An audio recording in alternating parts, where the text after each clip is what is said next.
Сәлем достар, менің каналыма қош келдіңдер. Бүгін сіздермен бірге кілегейден крем жасаймыз. Бұл кілегейден жасалған кремді кез келген тортқа пайдалансаңыз болады. Кез келген тортты дәмді етеді, және де бұл крем өзінің қалпын сондай жақсы ұстайды. Видеоны көрмес бұрын каналға жазылып қоңыраушаны баса кетуді ұмытпаңыз.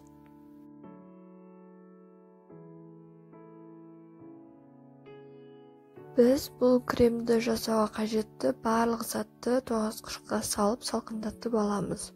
Ал кілегейімізді болса 12 сағаттан артық тоңазытқышқа салып салқын ұстау керек. Егер кілегей 12 сағаттан артық тоңазытқышқа сақталмаса, онда ол өзінің қалпын жақсы ұстамай қалады.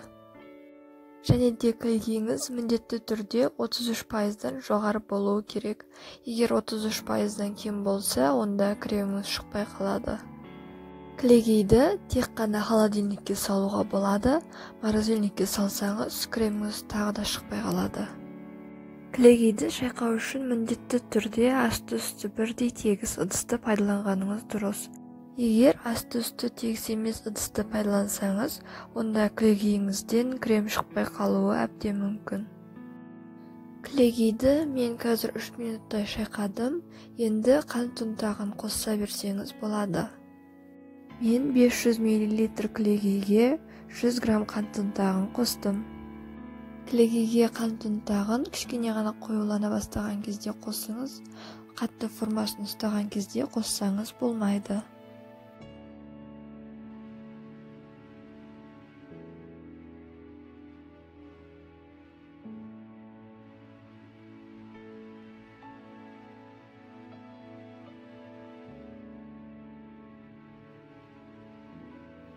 Менде шамамен 1-2 минуттай өтті. Міне көріп тұрғандарыңыздай, крем өзінің қалпын жақсы ұстап жатыр.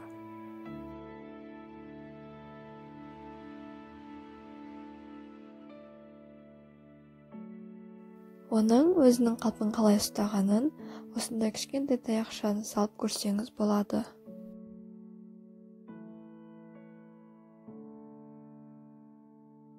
Біздің креміміз дайын болды. Көрсеңіздер болады. Ескерте кететін жайт, ол міндетті түрде барлық заттарыңыз салқын болуы керек. Және де кілегейіңіз 12 сағаттан артық холодильникте тұруы керек.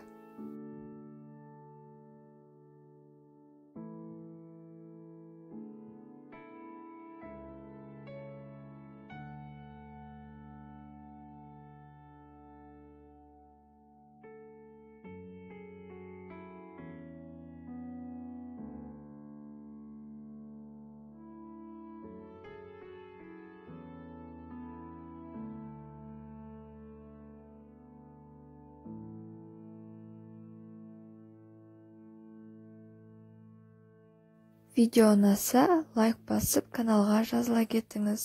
Қандай да бір сұрақтарыңыз болса, комментарийға қалдырыңыз. Міндетті түрде жауап береміз.